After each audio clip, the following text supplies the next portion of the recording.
Cordial saludo, mi nombre es Fernando Salas, estudiante de la Universidad Nacional Abierta de Distancia, y estoy viendo la materia Seminario de Autor de Filosofía Antigua con mi profesor, el magíster Einar Iván Monroy. Yo pertenezco al grupo 412-14-1 y en esta ocasión quiero hacer una exposición de mi artículo filosófico concerniente a la posibilidad de hacer una lectura desde la realidad colombiana, desde nuestra actualidad económica, cultural, política y social, desde los textos de Aristóteles y básicamente desde la posición ético y política de Aristóteles. Para empezar esta exposición quiero recordarles muy someramente las ideas aristotélicas con respecto a la política y con respecto a la ética. De Aristóteles, digamos que para mi gusto es el filósofo más grande que ha tenido la humanidad, y en su contexto, con bajísima tecnología y con poquísima información, fue capaz de encontrar verdades, de interpretar las realidades que en su momento se le presentaron. Aristóteles nace hacia el 384 en Estagira, una ciudad de Grecia, y muere hacia el 322. En su momento, o en un momento dado, fue llamado como preceptor de Alejandro Magno y estuvo con él acompañándolo hasta que Alejandro Magno fue invitado o subió al trono de Macedonia. Aristóteles tiene muchísimas obras. Las principales son la metafísica que es básicamente unos comentarios de los planteamientos de los filósofos anteriores a Platón, a Sócrates y al mismo Aristóteles. Las éticas, la ética Nicoma, la ética Eudemo, que son fundamentalmente los pilares de su obra posterior, que es la política. Recordemos que la ética aristotélica no es una ética parecida a la cristiana o a la kantiana, no es una ética de golpe de pecho, es una ética de acciones racionales. Aristóteles no distingue claramente la ética de la política. De hecho, el bien que busca la ética, se explicará más adelante, es la política. Otras obras de Aristóteles que ahora nos parecen graciosas en el siglo XXI, como la física y la poética, son meramente especulativas, y se extraña que Aristóteles, que fue el precursor de la observación, del empirismo, de la disertación científica con base en hechos, haya hecho todo un armatoste de física y se haya alejado tanto de los experimentos. Pero es perfectamente comprensible, entendiendo su entorno y lo disponible en la época. Aristóteles define la filosofía como la ciencia de las primeras cosas. Para Aristóteles, la filosofía es aquella rama del saber, aquella tendencia a encontrar lo fundamental de las cosas, que es lo trascendente de las cosas. Hasta ahora la filosofía sigue buscando ese trascendente de las cosas. Con el pasar de los siglos, ese trascendente ha ido cambiando. Inicialmente la filosofía, en el momento aristotélico, es una filosofía que une la filosofía natural, la física, la biología, la política, la ética, la justicia. Hoy por hoy se han separado muchas ramas, bien por los avances en las ciencias sociales, bien por los avances en las ciencias naturales. Ya hoy la psicología, la economía hacen ramas del conocimiento perfectamente independizadas. Entonces vamos a ver la ética aristotélica básicamente en qué consiste. Aristóteles lo primero que hace es que centra la mirada, la observación en el hombre. El hombre es el centro del razonamiento aristotélico. Para Aristóteles el hombre es un ser racional, un ser que piensa, que sus actos están condicionados más que por naturaleza por su voluntad. Aristóteles distingue en el mundo lo que llaman las pasiones y las acciones. ¿Qué son las pasiones? Aquellas cosas que pasan de las cuales el hombre no es responsable. Por ejemplo, la lluvia, por ejemplo, el día y la noche, por ejemplo, las estaciones. El hombre no puede hacer nada, y lo que le pasa al hombre y las cosas de que el hombre no es responsable de que le pasen son las pasiones. Ahora bien, además de las pasiones, Aristóteles dice que existen las acciones. Las acciones son aquellas cosas que el hombre, por su propia voluntad, por su inteligencia, por su raciocinio, hace. ¿Y con qué hace o hacia qué dirige esas acciones? Hacia las pasiones. Hacia las pasiones dirige el hombre sus acciones. ¿Y entonces qué es la felicidad? Pues la felicidad son todas esas cosas que hacemos virtuosas, todas las cosas que hacemos prudentemente, con respecto a las pasiones. Las virtudes morales son para Aristóteles aquellas acciones correctas que nos llevan a la felicidad. Todo lo que hace el hombre lo hace por algo. El hombre no hace absolutamente nada que no le ofrezca un beneficio. Y ese beneficio se llama un bien. Pero ¿para qué el hombre adquiere ese bien? Ese bien que adquiere el hombre, ese fin que alcanza con sus acciones, no es más que un medio para alcanzar otro fin más grande. Finalmente se quiere llegar teleológicamente a un bien supremo, a un bien que no derive en otro bien, a un fin que sea el fin máximo. Y ese fin máximo para Aristóteles es la felicidad. La vida entonces para Aristóteles es una sucesión de fines, una asociación de acciones, una asociación de actos libres de su voluntad que lo van a llevar finalmente a tener la felicidad. Resumiendo, la vida del hombre, a través de la prudencia y de los actos virtuosos, se hacen que la vida del hombre llegue a la felicidad. La virtud proviene entonces de la formación y de la ejecución. Para ser el hombre virtuoso necesita que lo formen en virtudes de su más tierna infancia y que vaya ejecutando esos actos virtuosos, esos actos moralmente aceptables, y así el hombre va a llegar a la virtud mayor y va a llegar a la felicidad. Para Aristóteles y para muchísimos pensadores, el hombre se entiende como hombre solamente en un medio. El medio es el que finalmente hace que se ajuste el concepto de libertad al concepto de hombre. Sin una comunidad, sin un grupo de personas, el hombre pues no es libre. El hombre es un ser social por naturaleza.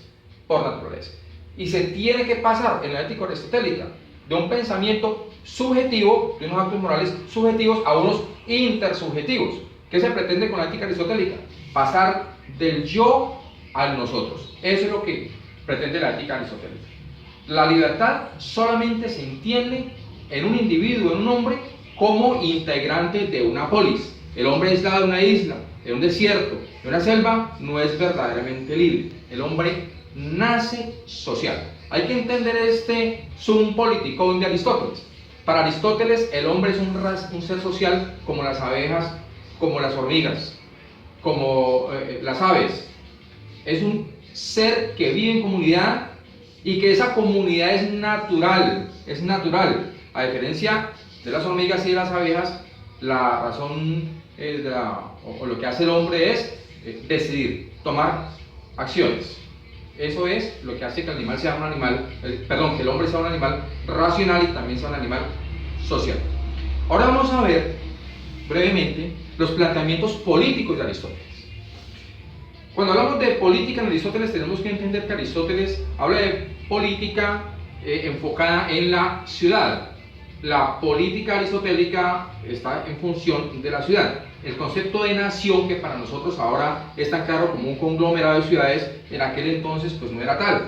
En aquel entonces la polis es la unidad política, la que le da razón, la que le da sentido a la justicia y a la vida en comunidad. La nación, que ahora para nosotros significa más patria que otra cosa, en su momento, en el momento aristotélico, en la interpretación aristotélica, significaba poco más que un aglomerado de ciudades, las cuales estaban reunidas por unos vínculos culturales comunes, como la lengua, como las tradiciones culturales o religiosas, y más que todo por la necesidad de protección frente a los pueblos extranjeros. Entonces decimos que en la política aristotélica el hombre se entiende como un ser social, un ser que es virtuoso a través de los actos, pero esos actos virtuosos del hombre solamente se pueden hacer en comunidad. El hombre no puede hacer actos virtuosos en solitario, no se consideran virtuosos, solamente son cualificables esos actos de virtuosos si los hacen en comunidad. Entonces, ¿qué es el Estado para Aristóteles? El Estado es una realidad natural para Aristóteles.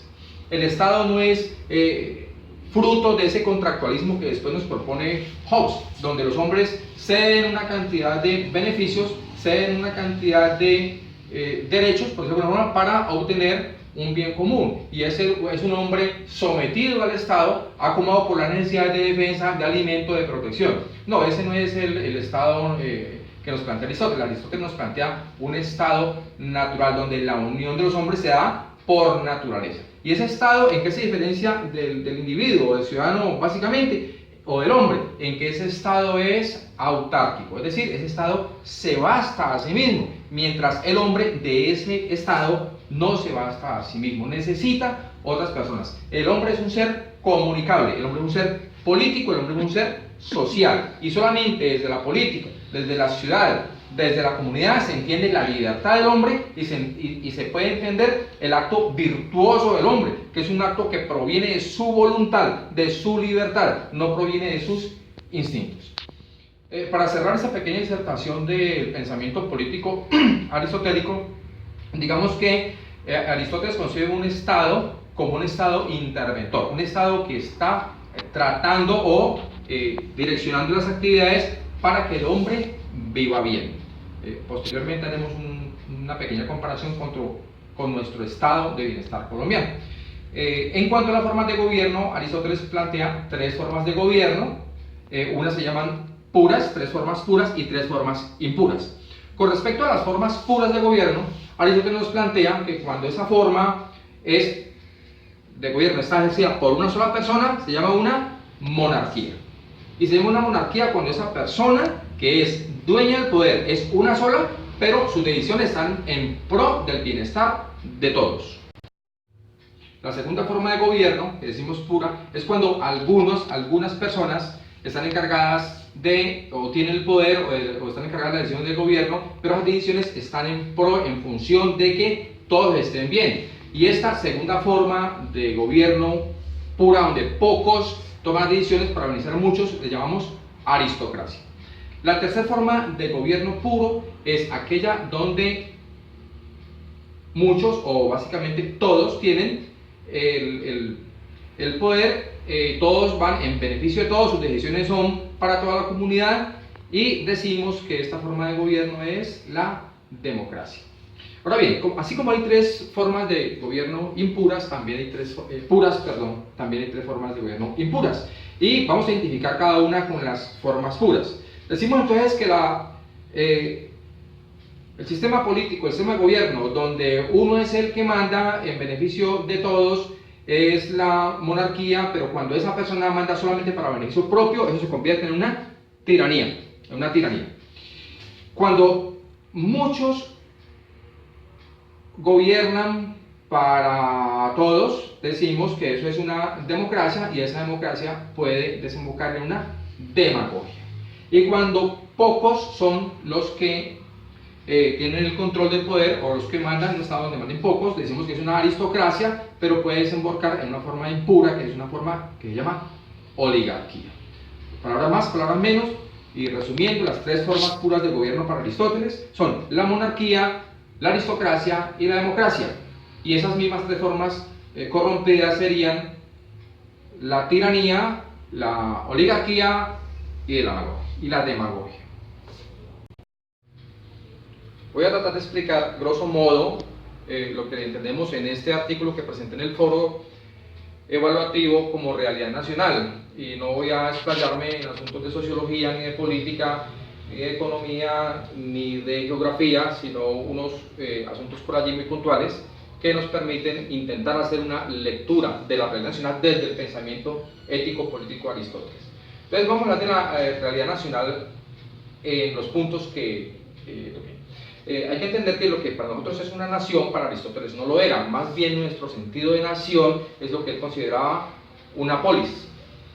A ver, ¿qué está pasando en Colombia hoy por hoy? Tenemos una nación completamente pobre, al borde del colapso.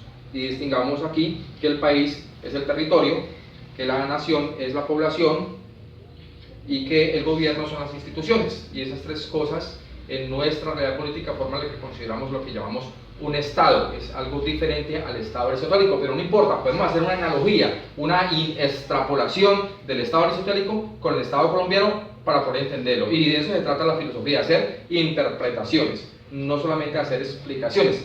Recordemos que la filosofía, como la cumbre de las ciencias sociales, de las ciencias humanas, se dedica a la interpretación, al dar sentido, y no a las explicaciones, porque las explicaciones se encargará la sociología y las demás ciencias naturales. Entonces, ¿qué está pasando en Colombia? Tenemos unos indicadores que describen claramente que tenemos unos problemas terribles en los sistemas económicos, culturales, políticos y sociales.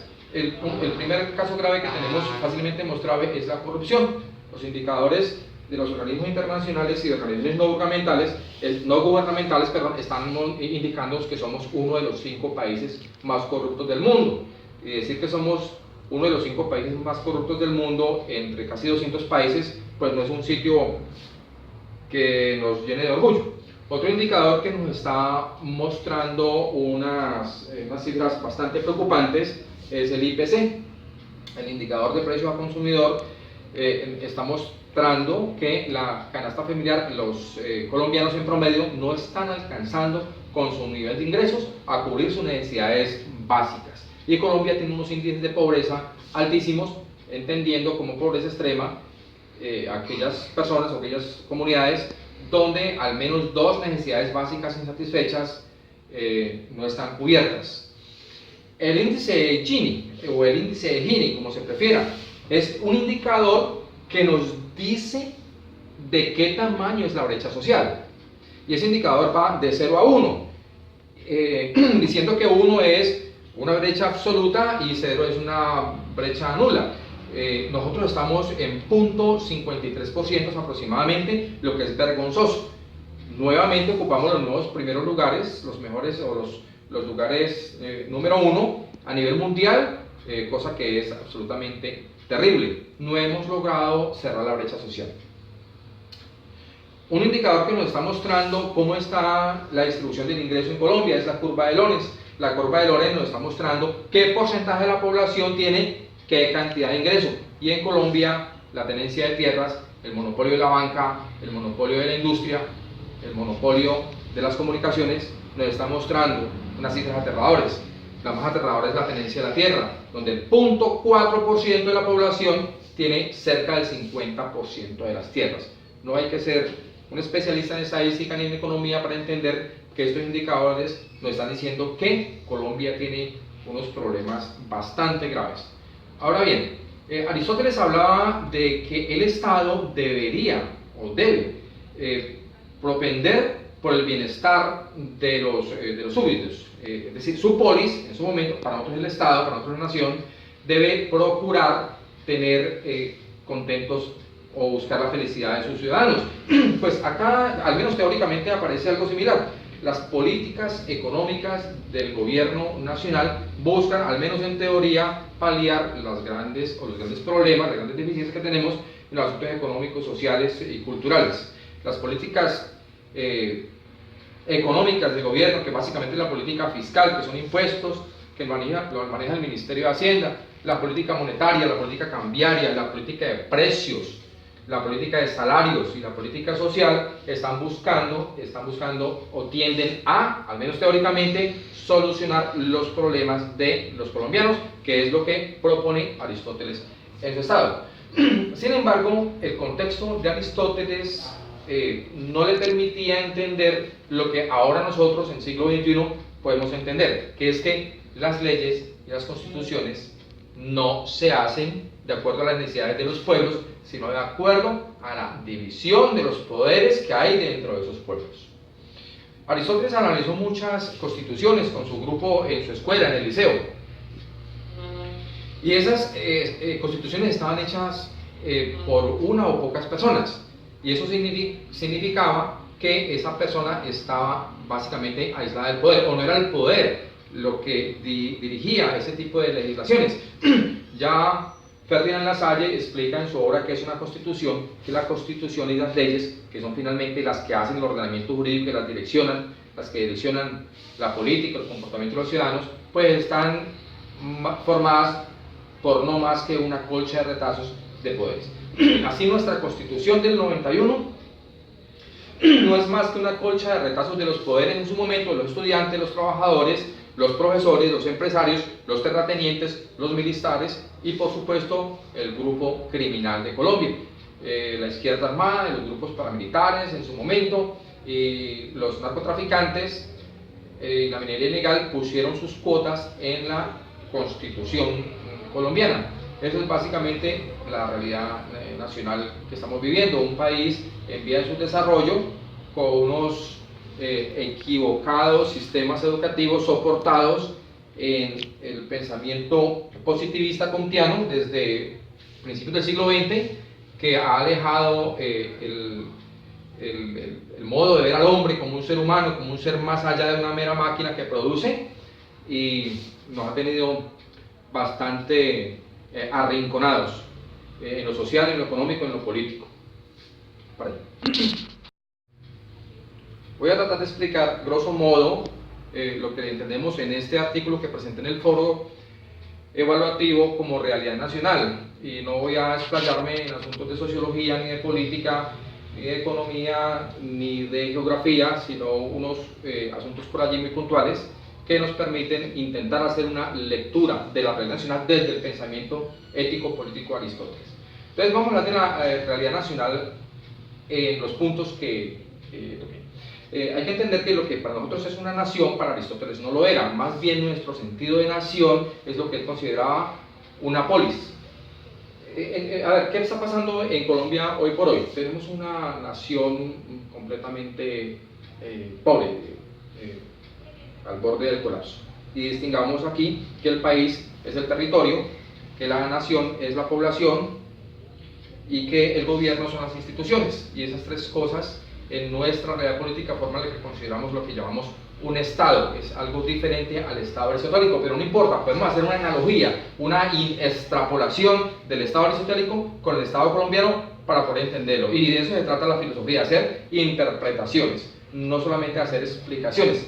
Recordemos que la filosofía, como la cumbre de las ciencias sociales, de las ciencias humanas, se dedica a la interpretación, al dar sentido, y no a las explicaciones, porque las explicaciones se encargará la sociología y las demás ciencias naturales. Entonces, ¿qué está pasando en Colombia? Tenemos unos indicadores que describen claramente que tenemos unos problemas terribles en los sistemas económicos, culturales, políticos y sociales. El primer caso grave que tenemos fácilmente mostrable es la corrupción. Los indicadores de los organismos internacionales y de organismos no gubernamentales, están indicando que somos uno de los 5 países más corruptos del mundo.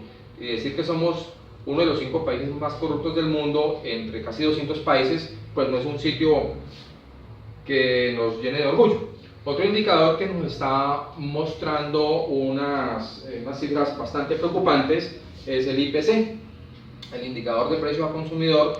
Está mostrando que la canasta familiar, los colombianos en promedio, no están alcanzando con su nivel de ingresos a cubrir sus necesidades básicas. Y Colombia tiene unos índices de pobreza altísimos, entendiendo como pobreza extrema aquellas personas o aquellas comunidades donde al menos 2 necesidades básicas insatisfechas no están cubiertas.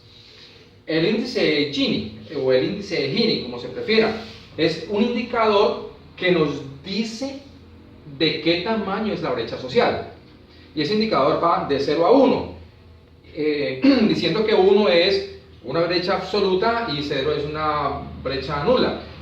Nosotros estamos en 0.53% aproximadamente, lo que es vergonzoso. Nuevamente ocupamos los nuevos primeros lugares, los mejores o los lugares número 1 a nivel mundial, cosa que es absolutamente terrible. No hemos logrado cerrar la brecha social.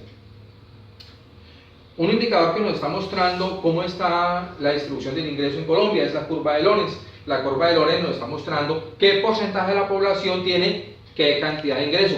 Y en Colombia, la tenencia de tierras, el monopolio de la banca, el monopolio de la industria, el monopolio de las comunicaciones, nos está mostrando unas cifras aterradoras.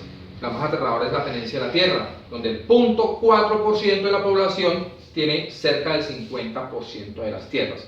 No hay que ser un especialista en estadística ni en economía para entender que estos indicadores nos están diciendo que Colombia tiene unos problemas bastante graves. Ahora bien, Aristóteles hablaba de que el Estado debería o debe propender por el bienestar de los súbditos. Es decir, su polis, en su momento, para nosotros el Estado, para nosotros la nación, debe procurar tener contentos o buscar la felicidad de sus ciudadanos. Pues acá, al menos teóricamente, aparece algo similar. las políticas económicas del gobierno nacional buscan, al menos en teoría, paliar los grandes problemas, las grandes deficiencias que tenemos en los aspectos económicos, sociales y culturales. Las políticas económicas del gobierno, que básicamente es la política fiscal, que son impuestos, que lo maneja el Ministerio de Hacienda, la política monetaria, la política cambiaria, la política de precios, la política de salarios y la política social, están buscando o tienden a, al menos teóricamente, solucionar los problemas de los colombianos, que es lo que propone Aristóteles en su estado. Sin embargo, el contexto de Aristóteles no le permitía entender lo que ahora nosotros en siglo XXI podemos entender, que es que las leyes y las constituciones no se hacen de acuerdo a las necesidades de los pueblos, sino de acuerdo a la división de los poderes que hay dentro de esos pueblos. Aristóteles analizó muchas constituciones con su grupo en su escuela, en el liceo, y esas constituciones estaban hechas por una o pocas personas, y eso significaba que esa persona estaba básicamente aislada del poder, o no era el poder lo que dirigía ese tipo de legislaciones. Ya Ferdinand Lassalle explica en su obra qué es una constitución, que la constitución y las leyes, que son finalmente las que hacen el ordenamiento jurídico, que las que direccionan la política, el comportamiento de los ciudadanos, pues están formadas por no más que una colcha de retazos de poderes. Así nuestra constitución del 91 no es más que una colcha de retazos de los poderes en su momento, los estudiantes, los trabajadores, los profesores, los empresarios, los terratenientes, los militares y por supuesto el grupo criminal de Colombia, la izquierda armada, los grupos paramilitares en su momento, y los narcotraficantes y la minería ilegal pusieron sus cuotas en la constitución colombiana. Esa es básicamente la realidad nacional que estamos viviendo, un país en vía de su desarrollo con unos equivocados sistemas educativos soportados en el pensamiento positivista kantiano desde principios del siglo XX, que ha alejado el modo de ver al hombre como un ser humano, como un ser más allá de una mera máquina que produce, y nos ha tenido bastante arrinconados en lo social, en lo económico, en lo político. Ahora bien, tratar de leer la realidad nacional o las eventuales soluciones a los problemas nacionales desde la ética aristotélica y desde la política aristotélica es una empresa un poco quijotesca, pero pues vale la pena intentarlo al menos. Tenemos que entender los contextos diferentes de Aristóteles y de nosotros. Aristóteles es un hombre de hace 24 siglos, un hombre donde el mundo conocido y la tecnología eran muy pequeños. Hoy por hoy ya el hombre ha llegado al espacio y hoy por hoy la tecnología pues nos ha llevado a unas condiciones de bienestar o de deterioro de la naturaleza o de manipulación de unos grupos por otros terribles. Parece ser que el hombre ha involucionado y prueba de ello son las guerras mundiales y el caos económico, político, militar, las hambrunas en África, el problema de migración en Europa y ahorita pues con nuestro vecino Venezuela que tenemos crisis similares. La escuela de Frankfurt tiene razón cuando dice que el famoso centro universo que pretendía la filosofía moderna, que era el hombre, pues no era tal, y la inteligencia del hombre la ha utilizado básicamente para hacer el mal, para discriminar y para asesinar. Miramos una posición aristotélica. Aristóteles está mostrando que el hombre casi que es bueno por naturaleza y está rechazando el contractualismo. Cuando no hay que hacer mucho esfuerzo para entender que la ética y la política, la ley y la moral y el comportamiento y las buenas costumbres pues nacen más, como explica Rousseau, nacen más allá de que sea algo natural en el hombre, nacen más bien porque el hombre tiene miedo de morir y esa necesidad de procrearse y de supervivir hace que se une y que de alguna forma se inventen unos sistemas políticos que le permitan sobrevivir. Inicialmente el más fuerte, después la acumulación de otros menos fuertes contra ese más fuertes y finalmente pues llega a algún tipo de contrato social donde el hombre cede derechos a favor de poder sobrevivir. Aristóteles no lo entiende así. Aristóteles está asumiendo que el Estado es algo natural y pues la posición nuestra acá de Colombia es que este Estado fue formado por cuestiones artificiosas, por cuestiones geográficas o por las vicisitudes históricas, y que la formación del Estado colombiano pues de natural no tiene mucho. Sin embargo, hay que entender que el Estado que propone Aristóteles no lo podemos interpretar exactamente igual como nuestro Estado colombiano, toda vez que el Estado aristotélico es más un Estado ideal, acomodado a su momento histórico, a su geografía, a su tiempo, y el de nosotros al nuestro. Sin embargo, podemos intentar pensar en esa inclinación del sujeto aristotélico, del sujeto de la acción moral aristotélico, hacia conseguir un bien, y que ese bien sea la felicidad, y que la mayor felicidad es la política. Aristóteles dice que para llegar allá se requiere, primero que todo, la formación en ese tipo de actos virtuosos, y segundo, que el hombre esté haciendo esos actos virtuosos. Nosotros podemos comparar eso con nuestra educación en Colombia. Pienso yo que esa ejecución periódica de los actos virtuosos puede ser acolitada desde la casa en los primeros años de los niños, y desde la escuela básica primaria, y de hecho hasta la escuela secundaria, donde los chicos ya están cerca de terminar su adolescencia y ya han terminado su formación y ya tienen básicamente cuadrada su personalidad. Entonces el Estado colombiano debe intentar, por lo menos a través de sus políticas educativas, empezar a formar a estos chicos en los actos virtuosos y empezar a acolitar la enseñanza en asuntos morales. Ahora bien, ¿cuál tipo de moral es la que vamos a enseñar? Pues ahorita no vamos a discutir si la moral escolástica, si la moral kantiana, si la cristiana, si la de Nietzsche o las que les parezcan, pero el sistema educativo colombiano debe seleccionar algún tipo de moral, algún tipo de ética, y esa ética direccionarla hacia que los jóvenes, los niños y niñas de Colombia empiecen a formarse como personas virtuosas.